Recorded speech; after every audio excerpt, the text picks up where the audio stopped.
Дараас 11 бүхэл тооны бага 5 тооны нийлбэр нь 55.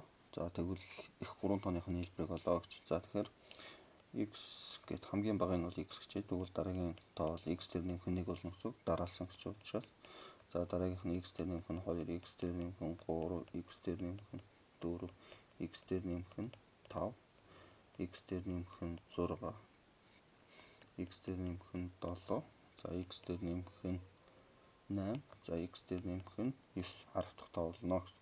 За тэгэхээр эхний 5 тооны нийлбэр буюу энэ 5 тооны нийлбэр маань 55-тай тэнцвэрсэн. За энэ 5 тооны нийлбэр бол яг үгээр энд бол 1 2 3 4 5 ширхэг x бод 5x. За тэгээд 1 2 3 4 хүртэлх тооны нийлбэр маань 10-тай тэнцүү.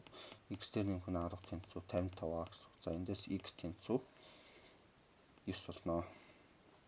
За тэгэх юм бол сүүлийн 3 тоо гэсэн те хамгийн их 3 тоо. Хамгийн их 3 тоо гэхээр хамгийн их нь бол 18 байгаа. Дараагийнх нь 17, ингээд 16. За энэ 3 тооны нийлбэрийг бол олох хэрэгтэй. За энэ 3 тооны нийлбэр бол 54-тэй тэнцүү. Эндээс би хариу